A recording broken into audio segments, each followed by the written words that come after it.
They destroyed everything I loved. Now I will make them pay. No. Amora, the snake goddess, wasn't always full of wrath.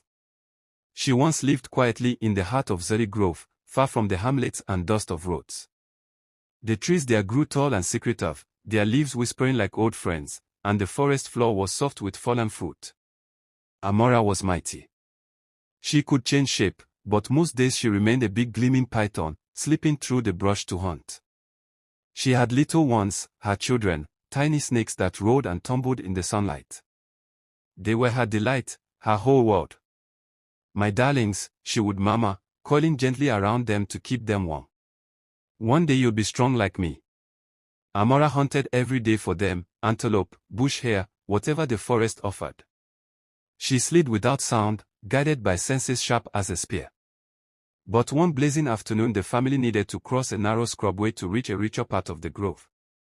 The path was lined with thorns and dry grass that hissed warnings. "Wait here, my loves," Amora told her little ones. "Hide in the shade. Mama will go find food for our journey.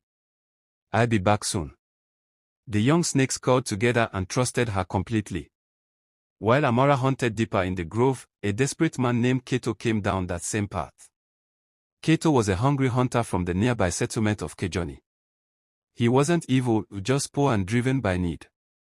Crops had failed, his wife lay feverish, and his children had gone without food for days.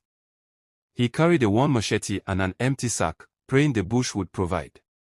Walking under the hot sun, Kato spotted the coiled little snakes, quiet and harmless. For a moment he hesitated.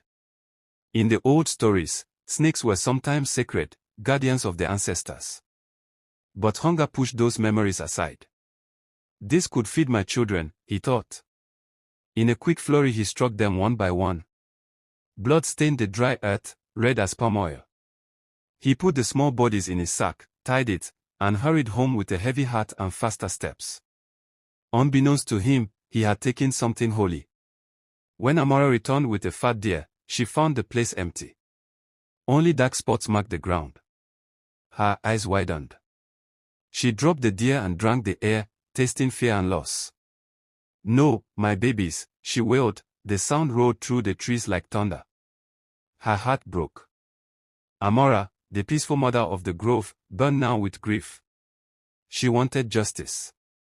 "Whoever did this will feel my pain," she hissed, scales trembling. Following the scent of blood from the grove to the edge of Kejoni, Amora at first stayed in snake form. She hid in tall grasses where ash and dust scented the air,